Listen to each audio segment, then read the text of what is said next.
Hey everyone, you've stumbled across Hot Mess and Hot Glue. My name is Lynn. In today's video, I've got some really fun, really easy and inexpensive home decor items. I found a few canvases at the Dollar Tree the last time I was there, and I was really excited when I found them. They all have a very neutral and very modern print to them. However, I didn't like all of the aspects about them, so I decided to just kind of customize them a little bit. And what's fun about this is I feel that you can really customize each and every one of these to your personal home decor style. It's a very inexpensive way to just add a little bit of color and a little bit of pop here and there, and just to kind of freshen things up. I personally enjoy adding new decor items here and there, and they don't have to be expensive. They don't have to break the bank. So what I'm using is the first of 3 of Dollar Tree's canvases that I found, and I'm also going to be using a cork sheet for every one of these projects. I kind of wanted to make the 3 of them seem like one piece. So I used the same paint color, and I used the cork sheet to kind of add accents, texture, and dimension to each one of these.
Once the paint was dry, I thought it would be fun to add a little bit of detail, I guess, to it. And so I know I've mentioned it before, and I'll mention it every single time I use these things. The rub-on transfers, and then this specific pack, I just love. It's got a lot of different variations. To me, it's kind of almost relationship based if you really look at the words and stuff. But it's really, really cute. And so I picked to do the one that says The Journey. And it's just part of the 3-piece that I was showing you. This pink little kind of like pointy piece has like a flat spatula on it. I find that this tool here works with the rub-on transfers better than anything else I have in my arsenal.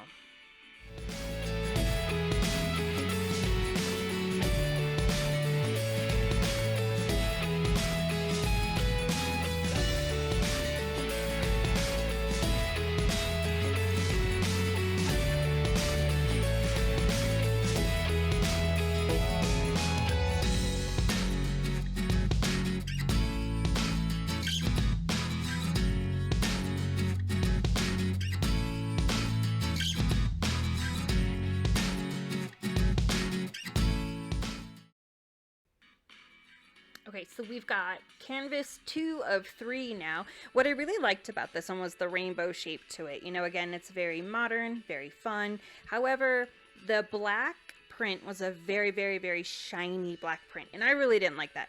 Going into this, I really didn't know exactly what I was going to do. I just kind of knew the colors and I knew the materials I was going to do. So I kind of just wing it most of the time, and I just kind of figure it out as I go.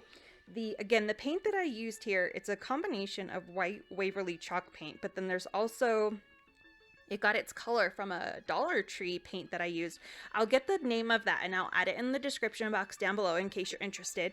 This particular color was mixed 50-50. I remember that very specifically because I actually am going to be mixing up quite a bit more. I really like this color. I was able to find some really fun accent pieces actually at Target the other day that match this color almost completely. So it's going to be the color pop for this season in my living room. So I'm really looking forward to that. As I mentioned before, I was not in love with the really shiny black print that was on this canvas for the rainbow. Initially, I thought I would go over it in this Nimbus color by Waverly, but as you can see, it's just way too light and it blends in almost perfectly with the background of the canvas, and that's not what I was going for. So I went to my little paint stash and I found that I had just a little bit left of the Waverly chalk paint in Elephant. And I love this color, and I swear I know I have another one somewhere, but I have not been able to find it. So I'm adding water to it. I'm doing everything I can to stretch this little paint color out because it really is the perfect color that I wanted to add to these rainbows. So what I do is I just kind of mix it up. I go over it, and unfortunately, it's kind of embarrassing to admit, but it took me way too long to realize that I have the control over the fact that I taped this project to my workstation. So here I am, like, breaking my wrist trying to paint it and get the right angle, and it's like, lift the tape up. Hello? So I was able to lift the tape up and realized, yeah, again, I'm in control of that. And I was able to stop putting my hand into the wet pink paint, and I was able to get a little bit more progress going that way.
Now that the paint's dry, I'm gonna go ahead and add the cork detail to this, and so I'm just measuring it out.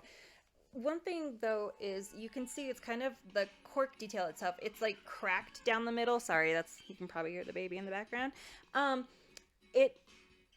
think I've just had this for too long and I wasn't really taking the best care of it, I guess. I don't know, but I honestly thought that once I had it attached and I kind of smoothed it out on the back and made it flat, that it would kind of decrease or get rid of that crease itself. And in the beginning it did. Like, I felt like I really couldn't see it, but once it was hanging up on the wall, I really don't like it. So I'm actually going to go back in and change that. Here we are to the third and last canvas. So again, same color scheme, same approach to just kind of changing it up, making all three pieces feel like one cohesive set, almost as if I bought them together. I mean, I did buy them together, but not together. Y'all get exactly what I'm trying to say here. So yeah, again, I had no idea what I was doing going into this. I just kind of took it as I went and I winged it. This one was really fun. This one, for me, painting is very therapeutic. It's very relaxing. I kind of just turn my music on and I get to just relax and be creative. And there's something to me that when I access that more creative part of my brain, it's just, it allows me to kind of refresh. It's like a reset button for me. It allows me to let go of, you know, potentially whatever it is that I'm stressed about that day. And so one of my favorite times to paint is once the baby's asleep and at the end of the night. I like to go into my studio and just get creative. At the end of this video, I do want to just share some information with you guys. I mention a lot that painting and crafting is very therapeutic for me, and it really is. It's something that I feel is absolutely vital to my mental health and my stability. And so I do have some resources that I would really like to share with everyone. Back to the painting though. I remember I was telling you I kind of used the very last of the elephant color and still can't seem to find the new bottle that I know I have. I know I have it, I just can't find it. So anyway, I just mixed up some of an older black, like ink, Waverly chalk paint that I have that's kind of chunky. It's just kind of at the very end of the bottle. So I poured it into one of the little Dollar Tree containers and I use it to just mix in. And so I just kind of made my own gray color. The gray lines on the very first project kind of matched the gray paint color here, so I was really okay with it not being the identical gray. I still felt very comfortable in keeping in the exact same color scheme and having that pop of pink, and then making sure that I had my cork to add that detail to it to again make the three pieces kind of marry, create a throuple, if you will, and I just really liked it.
As I'm rounding the end of this last project of the three, I'm just kind of adding the words and the letters. On the first one, remember, I had added the journey, I added trust to this one here, and on the third one, I added adventure. Doesn't make a full sentence, but they are all kind of in the same realm. So as I'm showing all three of these, it's just now dawning on me that I don't have three identical sizes. They are all, they're different sizes. So what are you gonna do? You know? Not really much I could do about it now. Super embarrassing though that it really took until that moment right there when I was like, all right, here's the finished product. I do not have them hanging on my wall just yet because I'm still finishing up a gallery wall, but once that's all finished, I'll be more than happy to show everyone what the gallery wall turns out like. I want to thank every single one of you from the bottom of my heart. Thank you for clicking on my video. Thank you for watching. I greatly appreciate it. It truly does mean so much to me. If you like videos like this, please give it a big thumbs up and even consider hitting that subscribe button so that you are notified If you hit the bell next to that subscribe button, it'll tell you every time I turn on a new video. It'll tell you every time I upload a new video. Again, I did want to take a moment to just step back and say, if you or anyone that you know is struggling with depression, anxiety, self-harm, their will to live, or even someone close to them has taken their own life and they're just really not sure how to keep going from day to day, there's so much support out there. But the one area that is very, very special to both my husband and I is heartsupport.com. Please go there. See the services that are available to you. They are 100% free. There is a forum that is available to you 24/7, and you're going to speak with people that are people. You are talking with people that have been through what you've gone through, been through what your friends and family have gone through. They are there for you. Please check out Heart Support. If not for you, please pass it on to somebody that you might know. Again, this is a very important program to both my husband and I, and we just want everyone to be as healthy and safe and happy as they possibly can. And this kind of mental support and help really makes a big difference. I hope everyone has an amazing week, and I really hope you like this video. It was a ton of fun to make.